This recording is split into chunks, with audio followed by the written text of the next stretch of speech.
Bonjour, bonjour la population togolaise. Ici c'est Sabi le sénateur. Amero Dissim, Amero Chom Dissimo. Je vais bien qu'on a souvent va maï, je vais bien pour que mon côté là c'est convié. Et va me bien semaine à que va y a un bobo de toqué ou accusé un bobo de mais soga que me joyi modia je vois America j'ai raconté ces quelques accusations les ninto fofo nyoku no venu au bord Togo vio Togo semaine passée et que toi ni benobe m'escroquer il y a 4 millions sojoyi America Black Jobe gars et va voir là donc janvier 2017 à Black Joe doré.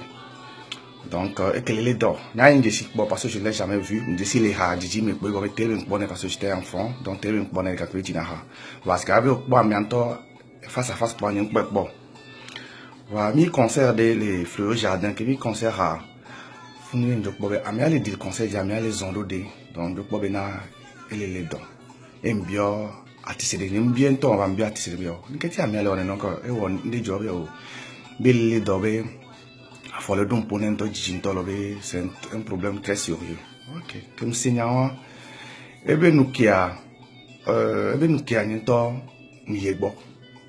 Eh bien nous qui a une publication plutôt, qu'une publication nous qui a une publication d'ailleurs.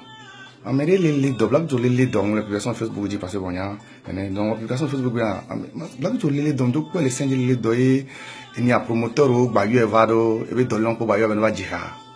Il les dons mignon. Quelqu'un qui a un bon oh mais ça n'a bien il est les doigts quel est le métier non funu patapata every soir mais c'était Vanessa Uruyom et puis midogom so muni encore Vanessa en tant qu'artiste ne chami yebo que mi yebo mi va do bene que mi va do bene a funu be denya o so fiamion et be des factures de torso de son de ah elle les do wa do la do prothèse ne wa prothèse a elle coûtait 3 600 000 va et quand peut me laisser au be mbala activité mais encore par an kunu boy de gomme nan ok, na novi omni, mchai mate ton bena egala signé ma parentio.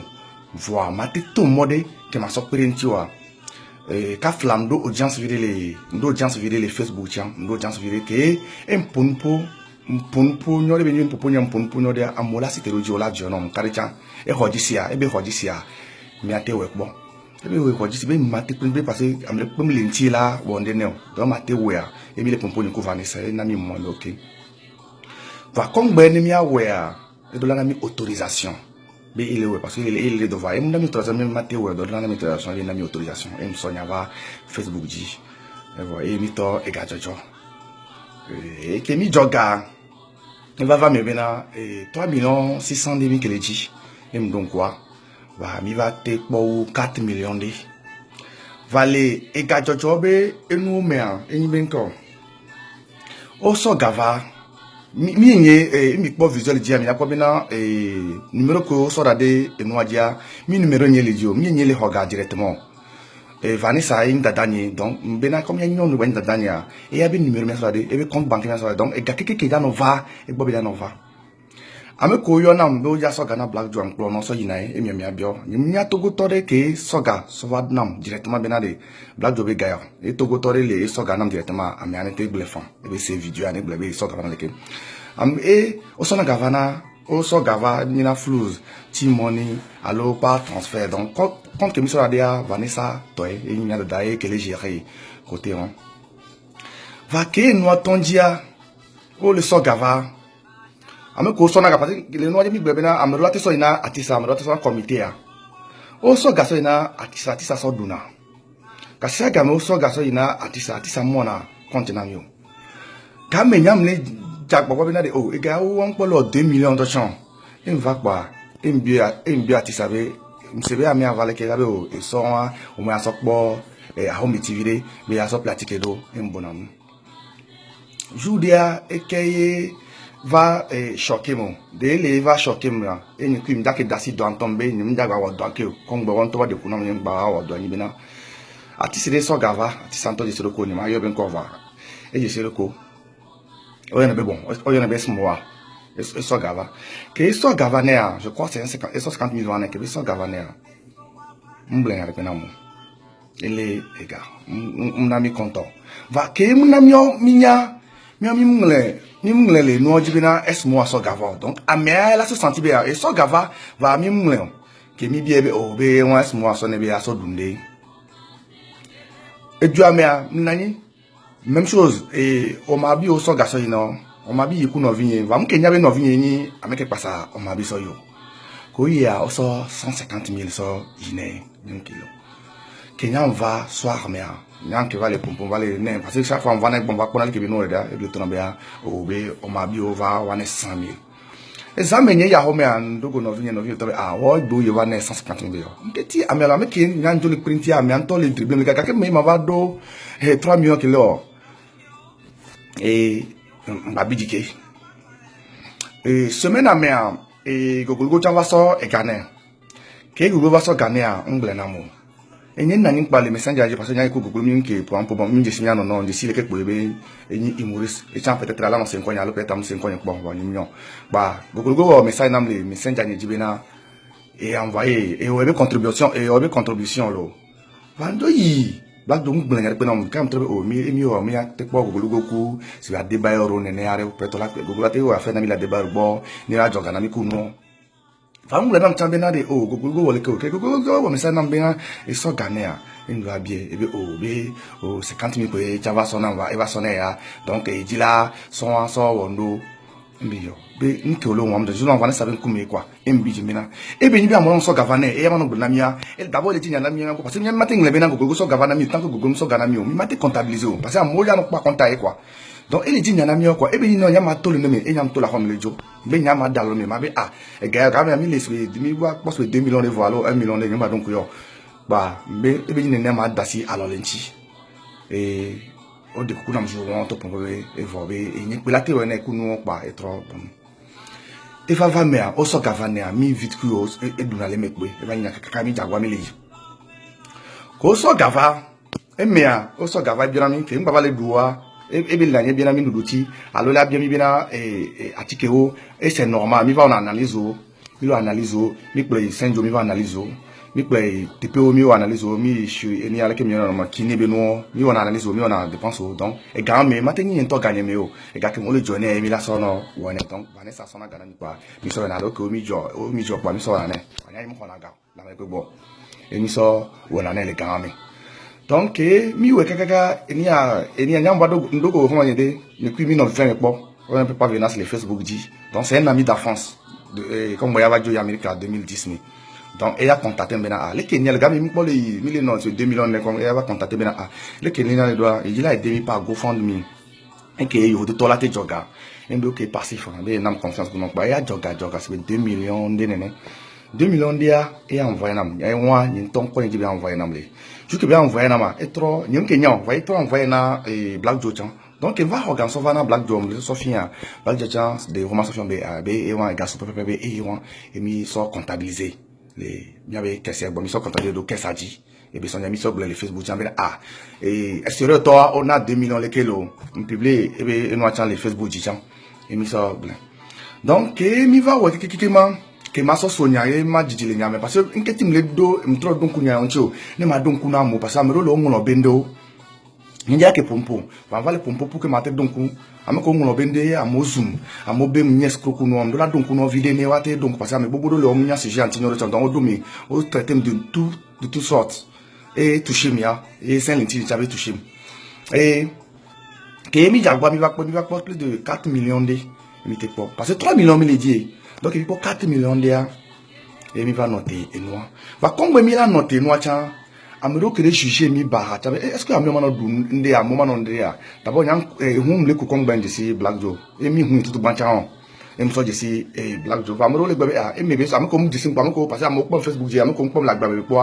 ko va le pom la gba le pom ko be o mi amebe gabe so pe ho va nyam hu ko so Black Joe tout ban le akere ya pom tout ban en to chanya e hu nyam so ko so na konji chan e be so nyam donc autant les juger me et ni ale ka mi po ga ke la souvent donc mi a noter ne ni mi a no Nemia opération be enoa donc M'didi quoi, mi play ni a, l'été mineur de ma mi play à Fagna. Ni mi ava, comme mi a trop opération, mi doit trop bilan bout. Ça c'est normal, mais qu'on y a la nienne, mi a trop bilan bout, mi a le Québec santé à nos évolué d'eau. Donc mi a Fagna, mi a, bilan bois, mi a notre grande surprise à, à fort végoncha, bah non endommagé. À fort cabia qui nous prothèse, et végon va nous endommager. Donc et toi, à femme vie. Et va toi, à femme vie, t'en endommagé. Founois et les cas, je n'ai rien compris. Ça devenait un truc spirituel, on va parler médical. La femme est vie. Comptabilisation, elle va non. Ou comptabiliser, elle va sur 8 millions de nénés. Ne m'a gâté 3 va Togo Togo. Ne m'a gâté bio, parce que bio 3 millions 600 de. Et va les bio, nous va dire 8 millions d'amis. Alors, comme si c'est screw me. Et tu dis même sauf facture, sauf fion, on m'a carré du un black néné. Mais ne m'a gâté va, non. Mina y est une semaine néné. Et aussi, n'ambena. Et quoi m'aider? Que je la printi a soy ebe famille de la place soy yovode que la va traiter donc elle a so ga que mi jola te so o maku no pa la va traiter les yovode me ya aja ma o longtemps et chochina into parce que c'est notre finalité, c'est pas seulement de cotiser 3 millions mais c'est lui trouver les 3 millions pour qu'il puisse aller s'opérer ni mi be nda hogan e be mi joga be na de mi so gan po mi to mi akle ko mi opérer non mi o ga nyam be nda journée ko famille la va se la va ouais quoi donc il en quoi sans problème ma va compte na et de quoi be ami et ami tekbolo et ami bien et ami tekbo ni mi en contact donc et mi ko Vanessa mi en contact quoi et que mi bois et mi so va téléji mi o et ni a le que mi o télé que mi tekbo et ni TV2 mi va et ni a le que mi vraiment conférence et mi so blen et ni a mi so blen que mi poste c'était 4 millions 1290 et comme on vient le 4 millions 1290 ça mi dégouverne et où 4 millions oui mi blen l'émission avec aussi mi so où 4 millions 1290 gobé et mais artiste à Zanga et gobe pas des soins famille non mi bena mobina a edunale que va et zangana soins oui c'est normal et zangana soins chan on avait appelé le prix donc il fait 4 millions 1290 que mi pas voir mi laisser désengager parce que moi je voulais me désengager parce que c'était devenu une affaire spirituelle où ni baba levo en total tu témoin na be mi yebo ale ke be na mdo ale ke jidunama et ni baté non na boko je l'évitais parce que je tombais malade donc founé que mi pas émission ni bi mi la so gane e be e mate hoga bina e gane non mi agbo mais et mi se débarrasser c'est comme si il n'a mis pression à l'eau c'est comme si le que non be il n'a mis confiance et mi publier sur le Facebook m'a trop partagé non mi agbo be il n'a mis confiance be gane non mi asiare e game soa na e be roma parce que e ja yovode o ja ona le yovode donc e game soa no ate no romane mi la so yovode ni avancer soigner parce que be on ya o da famille la printi a pe gane on l'a pris se soigner. Ok, ok. Jour que le blanc, il y a une personne qui vient me dire mais ça me dit me dire et à moi c'est ni initiateur de au matin le donc une que mila ou ni bina mila va comme me dire gamin notre bonia donc mila va créer compte. Ni mi a sur les jours qui se vendredi au samedi donc et toi le lundi mila va créer compte. Ni nyama nommé black la nommé coup et be tante de cas qui va commis jour la nommé ni la ni témoin na création de compte. Va même blabé compte bloqué même tout ça mi blabé compte bloqué ce qu'on appelle compte bloqué en de la dégomena modo na c'est comme avec quoi comptabilité là c'est comme kaba va me comme comptabilité à ma dégomena c'est ni ko compte bloqué à ni maintenant oh bloqué compte bloqué on m'a gâté trop haut et gars et échéance en va d'eau et la plupart des comptes bloqués les banques la plupart on a 6 mois la plupart on se regarder on a 6 mois voir mais de le do va dans les mois à venir. On va au compte bloqué par exemple, au compte bloqué parce que nous avons mis une émission le 7 avril et mis au compte bloqué moi, mi la octobre, au gamme de la jovo. Donc mi mate au compte bloqué, mi la au compte normal mi la au compte normal pour que et bien il y a gala so we nous a te so retrait. Donc mi au passeport net chan, il plus sur le compte que mon passeport net chan pour nous. Donc et tant à me lever, on va kana gbe on va bon. Donc on va se compte à d'aller compte épargne, on va créer compte bon, on va s'aller compte dit normal dit et moi 2 semaines 3 semaines et quand même que le bébé on coucou noanya et ni a wisdom caporal elle jude aussi nam wisdom caporal est ton bena et les bien bena tu vas contacter docteur qui l'a aidé pour mais docteur que les France là qui aidé black dans et son numéro na black mais yo black tona nya bébé famille nya me alors faut nous valer ce second bena en fait à me qui là qui aidé à mes famille attention et que les blâmer quoi donc c'était à me contacter wisdom donc wisdom mettre en relation quoi mais et mettre un bébé famille donc pour pouvoir avoir l'argent donc mais qui aidé totalement et je crois un truc comme ça faut nous j'ai commencé encore plus à douter parce que je doutais déjà de cette personne parce que je me disais ah mais Ninto, et me dit la critique qu'à mianto, allons les concerne avec maladie, allons que parce que, quelqu'un qui mis les jogane, tiens, et même moi, envoyer photo dans que, quelqu'un mis les jogane, on va boire, à un de cigare, à un noir. Est-ce moi, il est témoin, et qu'il voit le commentaire, il est témoin, il est boire, et que les mois, le rhum, et le noir, bourré, et à mon point les barmés, quelqu'un les jogane, pour sous gant, tiens, à les barmés, on envoie photo nam. Gino Cristiano, qui est le tacle mébéa. Qui est woni anama ento nyame qui envoie photo na envoie photo envoyer nyame qui envoie photo na inbox mais savoir comment se fait-il que avec le audio le joga il va le ni avec eux embe afofo ndeko kwa nto nyame se go va partager on va na mere nenyo mais la protéger be image pour que amu ba so avec le joga na me am le concernant amu ba joga parce que nyanye mu jina gble am be nenyo embe ne protéger be image be ngba pa il can bi jour et puis non c'est pas non be oui ngba partager ba mi le joga na me am to le no hakuno e ko be amia e plétélé nous le renvoie. Je ne veux pas rentrer dans ses affaires personnelles. Léo, nous, mais il n'est pas conscient de tout comme ça. Founou, il va au Kenya. Qui est mis au compte bloqué à l'année. Bon, c'était entre parenthèses. Donc, 2 semaines après, il va jouer vocal de Nam. Et vocal à l'année. Comment on sait. Et qui me dit, on devait bé. Et nous, on allait proposer de temps. Donc, je vous devais nous courir hier. Mais elle est bienvenue au hébergement. Mais de la paix, hébergement, de l'hébergement, là, assurance maladie, tiens. Les assurance avec encore va dire assurance avec depuis avec encore au delà assurance maladie ok et il y a 200 000 il y a assurance coût à Romado en Québec on y a bien un qui au compte bloqué au marketing Hogaya et me dit comme elle qui nous j'en ai bien le week ben et me sort 200 000 année et gars que ben mi gagne ben yo mais mi so be ko ma so jo Paris il va so soigner ma te gbe ma so be gagne la me rova bi di bien que so gagne d'abord les nous mais bien ni me so ga ko lancer wa be noir. Il me sort gagné. Donc il me sort 200 000 années. Quand il me sort 200 000 années, il va revenir. Je dis trop béfi au hébergement. Comme on a invitation de voir là hébergement. Hébergement d'écouter c'est 500 000 néné. Et je l'ai aussi remis ça. Néné beva on a galé bonne moi. Néné beva on a galé bonne. Mille ouais non me sok belo quoi. Hébergement me les vacances invitation de voir non me sok bam les bidji. Et jour de quoi docteur Kodom Kafla, il me souhaite bien qu'on se le donne à moi. Il va avoir application de M Afrique.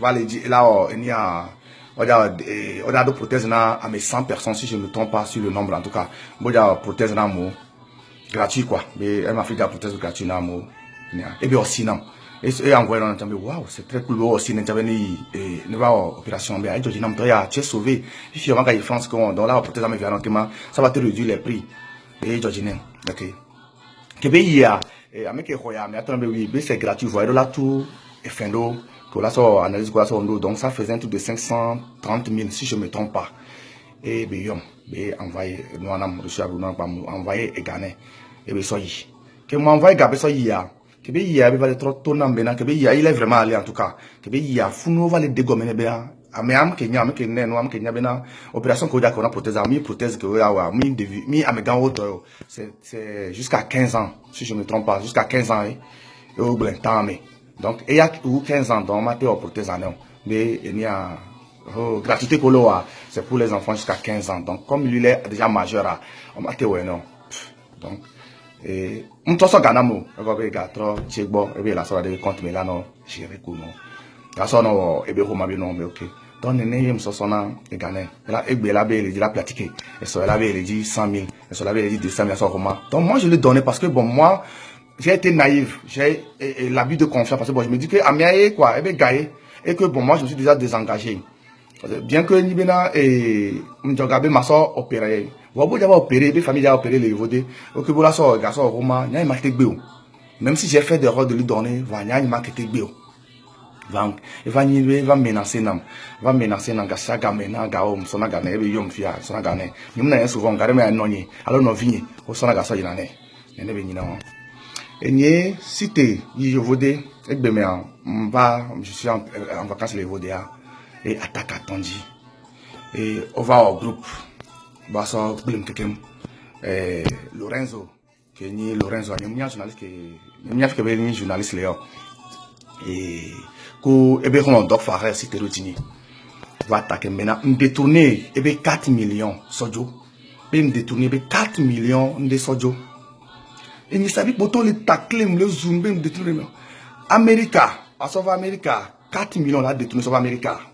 4 millions, on l'a testé au roman, à sauver les billets d'avion, les août mai, aller-retour. Les 4 millions, on va détourner là-bas quand on a détourné 4 millions, on va leur faro les filles. 4 millions, c'est 8 fois 500 000 francs.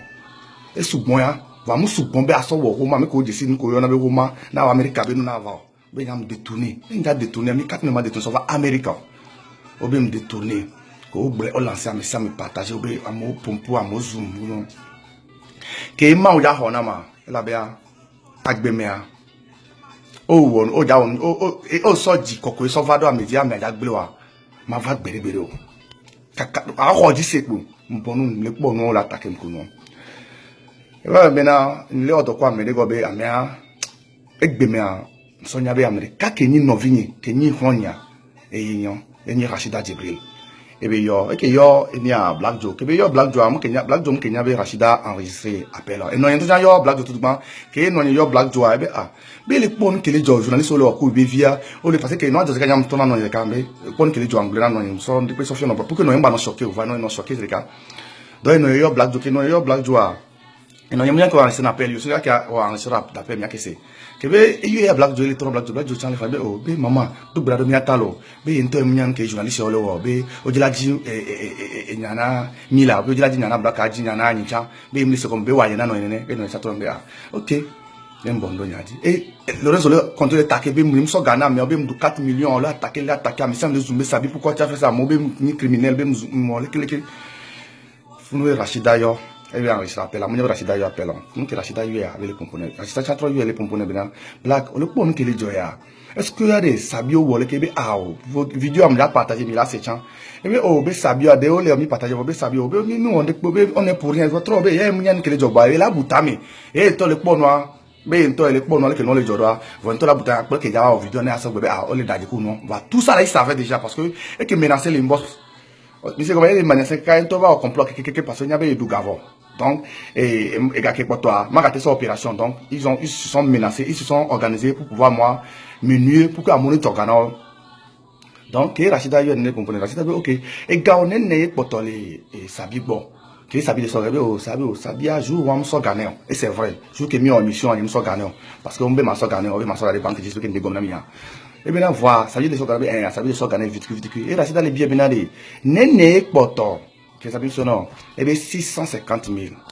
Ok. Que bien 650 000 là. Rachida 650 000 pour toi alors. Et bien, ok. Mais voilà que les documents n'ont pas été pour voyez les bébés mis au lait clic nous. Bah Rachida soit appel là. Voilà Facebook dia on l'attaque 4 millions. Et en temps pour le nous sommes gars. Que à mes ça mais pour le Facebook à mes ça les zumbenam les détourner gaben détourner de sa vie c'était que le que amola de 4 millions. Oh 3 millions 600 000 et noir 4 millions pour nous traiter à mieux comme ça garçon joie. Faut nous toucher.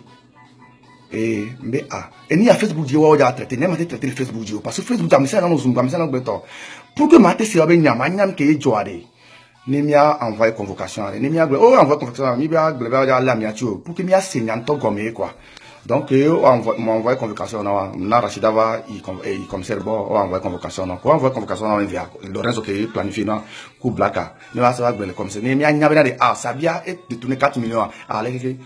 Donc, parce que le 4 millions, Kémy Founoua, il disait que bon, on a détourné les 4 millions, des trucs comme ça.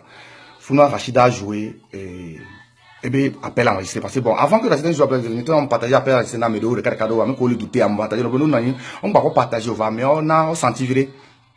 Donc, voici Founoua, autre version, oui, mais ça, Ghana, donc, c'est là, il y a dans l'appel où il disait, ça, c'est 650 000 francs. Moi, je ne peux pas dire que, je ne veux pas dire qu'il est en train de mentir, que ça est 650 000 francs ou pas. Il y a d'autres détails en mots. Il a dit quand même, il a reconnu dans l'appel, il disait que, les gars, nous sommes Ghanéens, il y a 650 000 alors. Ok. Et que comme c'est bien, il y a parce que comme je ne suis pas là, qu'il n'y a pas de preuves, tout comme ils sont en train de le dire, et que la preuve qui est là, que lui-même reconnaît vraiment, que moi je n'ai pas une preuve papa pour dire que, ce n'est pas en bas, pour toi, nous sommes 650 000 alors les gars, donc on va rembourser les 650 000 francs pour que l'affaire clôt. C'est normal. Quoi, mais il y a des problèmes. Et ni 8 millions yo. Et il y a tout fait, non, regarde, le problème de la voie. Au 650 000 francs. Il y a un jour, qu'on va au noir, les Togois, qui ont 8 heures, les filles, qui ont 4 heures, donc il y a un dans l'an. Il y a un fond, Rachida, mais ça n'a pas au bien 650 000 qui est cotorbé, au-delà tu peux, ok, ma tu. Et bien, nous, qui a envoyé $1,200 na, et Rachida, c'est le cas. $1,200, ça faisait 660 000 francs. Et moi, envoyé Rachida, ne soit que Rachida, yo, ne soit Rachida wa misa ina black be et la so e jaso gavane fike be le ba hoga ne préparer ne o vidéo la ton du kabere sabi so be gana lo be sabi mu be ga be le hoga le bo le kene de gomna mo le ke ya mo le so sabi bina de sabi fi be gajo 4 millions ko no ne de gomna be sabi be ku sabi no problème lo vidéo hein egbe mu ho egbe me da hoga cha ogbo mu da hoga parce que oh, il veut pas vous faire comprendre que je laisse il voulait pas vous faire comprendre que be m'da 50 millions il voulait vous faire comprendre que détourner 4 millions hein, et que pour que m'y a été joga lo le que ya jouer bien sensibilité dit sinon pourquoi mi be ento blebe 50 millions ko nous sommes garçons non prends ça il a refusé ils ont refusé le jouer bien que il a dit d'avoir yebo que me répondre message parce que Lorenzo Tonebe ngba hoga on j'ai les preuves et Tonebe ngba hoga on que mo ngba hoga donc que enia Rachida trowa yebo la home toi Tonebe Black Jomulo be eto be y konji ya va se traiter be ya se traiter donc le jour que il va hoga va mpo team te quoi Black Joe partager vidéo mais partager vidéo sur les incriminés que nous et ni pas vidéo à jamais que ça mais que la pas vidéo et odo esprit de discernement nyale ko pendant nous là ils avaient formé un clan pour me détruire. D'abord c'était des personnes qui sont parties du début que j'ai détourné 4 millions. Maintenant dans la vidéo il a accepté maintenant que j'ai pris qu'il prenait un peu on les bouleverser parce qu'ils savent que j'ai déjà quelques preuves et ils ont continué dans leurs affaires à me nuire et à diffamer sur ma personne. On continue à les diffamer. Parce que le journaliste, lui, voulait quoi? Lui voulait jouer sur la sensibilité des gens, dire que Sabi a détourné l'argent. Parce que c'est un journaliste, c'est normal, c'est son travail. De la blague, il a battu 3 ou 4 millions. Il a deux toits. Il m'a vu faire, on a pas mis vu faire. Journaliste, ça n'est pas non. Excusez-moi, le journaliste, qu'est-ce qu'il gagne? Et encore journaliste de presse. Il n'a pas mis 5 000, 10 000 pour écrire. Maintenant, il faut résoudre une affaire comme ça pour pouvoir gagner ce pourcentage. Donc, il voulait que je paye 4 millions. Il voulait qu'il fasse comprendre au public que moi, j'ai détourné 4 millions pour que moi, je paye les 4 millions. Mais la chance est que l'appel enregistré de Rachida m'a sauvé où Black Joe disait 650 000 francs. Les 650 000, j'ai amené ça. Pourquoi ne veulent-ils pas prendre l'argent pour me laisser tranquille? Mais ils ont continué, ils sont allés dans les radios pour encore me faire aller dire que j'ai détourné, que maintenant, on va les 3 versions. Et on va, Mbondo ça m'a touché, j'ai lu les trucs. Et Béa, c'est pour vous demander d'abord pardon. Je la découcunami, n'toto, na du quoi pas tabina. Et n'y m'a tête blembé et n'y a ni jolé, so diva kaka gomio. Parce que, bien mia jogane, mia so opéré, mia noviaye. 3 millions de mbiomi, mi va joga sur 4 millions. Que mi joga 4 millions, que mi va opérer, ou bien famille véritable 8 millions. Et ou bien famille a déjà trop, pénétia so, ou ma benoît so yi. Et mi le biom ka me sonne. Et moi dit que mi ya, et va obiji. Je n'ai rien compris. C'est que ni m'a dit détail au mené, mi va pour pousser bon famille. Anto mi la so, mi avait esprit de discernement so pour passer au vocal et vidéo ni la va dire sous bon, et que mi va chaka le nomi. Et mianya bena et milato jogana wa mité jogana ni maté jimfo na novion black and dilake ede va gbe maté ton mi ngba jogana parce que duga alors e ga so le roma mté no preneur ni maté gbenya o ma bia me e mila jogana fo omba so nya so victime na mi o na agbe na de nyen de tunu wa be ga ni agbe nko na nya ni wa to job nko parce que elle a mis que le on est la to joga né à Douga, alors ça encore, je ne sais pas ce qu'ils sont en train de jouer. Et nous Kebewa, il a diffamé sur ma personne. Et voyant, plainte m'a porté. Et de là non plus parce que va que n'y avoir que au problème va problème nous preuve nous preuve pour dire à la population que je n'ai pas détourné 4 millions. Founois ils sont partis maintenant. Bena kakeya mole joga. Mais normalement 4 millions, là où 4 millions mais non maintenant il était où en tant que journaliste? Quand tout se passait, il était où qui invité à Mojo que miao et ni à délibérer miao on a les télé on a invité les gens lui a mis que dit la vanova question on la va bien mis pourquoi n'était pas venu nous dire que gars ah mioleke et après 2 ans de cela il revient sur l'affaire me dire que miami que joga ou 4 millions et il dit que de bouche à oreille une investigation s'il veut ce qu'on appelle investigation ne va bien mi afin mi be me solo woni ayo ce qu'on appelle journaliste d'investigation ne va bien maman Bébé c'est bouche à oreille yo. Où sont les preuves où Sabi a reçu une somme? Ne va fiom. MT sauf preuve sauf fiom. De avec les sociétés parce que les presse avec la société au so ganam.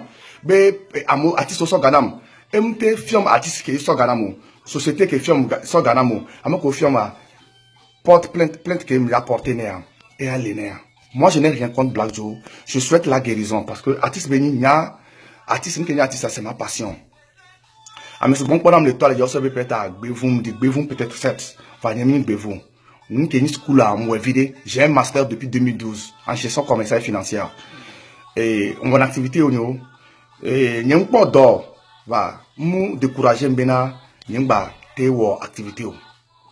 À moi les coach ici ma j'ai toujours été fort en comptabilité donc je suis en comptabilité na school view, je fais les cours de répétition, je fais mes business où j'ai de l'argent.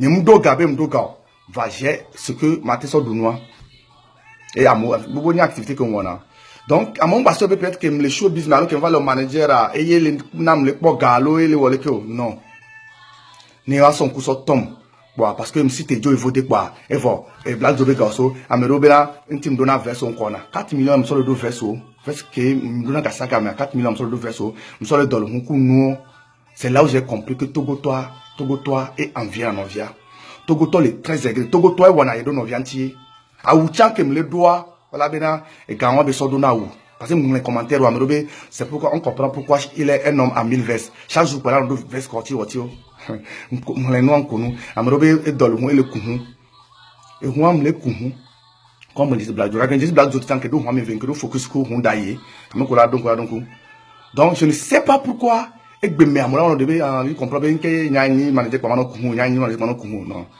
ni manager ni donyo quoi on was school quoi et on a do quoi on was school me so na so na do je gère la comptabilité de 2 entreprises commerciales à Sigame quoi milulanya mi dola gbena mo mi ndeke dola gbena mo va comme amoji la nya nke o amegoto le wo comme o le do awo c'est normal parce que o le odoya mi ba no bureau me comme ba do ka alors bi ya no bureau comme ma te po 200 000 do o monter coup kaka va monter comme là avec coup et yo innocent que te bi que le do gbe a o yo ya o trop sousone ya chan blame le ya gbo o yo innocent côté que te bi o blame le gbo be yo nya et a monter le jokona gba sabie na lo parce que sabi so Black Joe ga kem so do monter o le po be a monter le jokona e na leke e gbe na mia va innocent que te bi mo ko le gbe wa e yin to ke yo innocent wa yin kai bete donku e ne 200 francs so jokana ke le do va mi la bio innocent photographe que les deux et hiaga à sonia mi bien wana message ne mi bien avec l'équipe santé à ledo et va toujours et va nous le sien on le sien on be santé ba le sien on va mon pour le jogana su bon et be ok be semaine ya meare ma jagba gam la sien ma jagbare ma wa contribution non voir na igbe ma ka te yo amede be na ma ka te yo amu be na no jogana americo kule ke no joro jinia ma ka te yo tant me ga ni pas vous dire jeune que je suis à million et pays na me à comprendre mais je suis très jeune et moi envoyé 100 000 nez. Il me bosse un peu bien blanc. Excusez-moi si je le dis pas pour me vanter. Et il et moi envoyé 100 000 nez. Ah mais ça les commentaires me comment le zumbe et dans la veste et le keku noir que le grand frère nyoko bena amero bena et amero prendre na noir so sensibiliser eux là ils n'ont même pas pu donner 10 000 francs. On te yo no via na 100 francs. Wo que le zuma on te na 100 euros. On te na $200. 100 000 francs, ça fait $200. Va me te dire, j'ai combien? Nous avons dit que nous avons 100 000 pots. Nous avons dit que nous avons 100 000 pots. Va me sonner. Et il y a que Lorenzo qui va les blender, les bofia. Et toi, avec 10 000 qui vont aller à Mosso, 5 000, et bien, noirs. Et bien, on va peut-être 2 000, elle va sortir dans Hana. Et alors, janvier, elle va naître 2 000. Alors, ça, 5 000, elle va janvier. Mais moi, j'ai pu donner au moins 100 000 francs à la personne que elle va les blé les bois, elle va les blé les bois, bena nya nae à mon joganeo. Va mon ya bena nya joga la mi agbo. Mais c'est juste que je n'ai pas voulu parce que mi nya ni mu wena be amone nya on bena le pe no vient parce que moi bena aime ton pour ce comme tu t'aimes toi même ni tin we. Donc Dieu mi nya bena. Et nous ko blenson ti nya ni sabia, ni mu détourner wa be ga. Et gake on to le commissaire ko commissariat gake o blenbena e potoma sonawa le traitement dia que 650 000 nous so ebe nous kevo $1,200 nous so Sophie nous so non na Rachida ça so on power parce que o dit la faire comprendre bena enye de 4 millions autres les machines mi et mi les continuer et mi les zoom amoko zoom keke man po keke e mu do ape no so gbe yam di sinya bena mi on to mi lo mi no gbo mi on to e crucifier na mi no mu vemo C'est juste que j'ai reçu ce malheur ou ce problème-là comme une bénédiction. Je le reçois aujourd'hui comme une bénédiction. Et il dit là, je rejette le nom escroc de ma vie. Je dis bien, je rejette le nom escroc de ma vie. Je rejette le nom voleur de ma vie. Je rejette tout nom maléfique dans ma vie. Ah, mais c'est ça ce que non maléfique sont igna. On doit être trop Hong Kong. Parce que il y a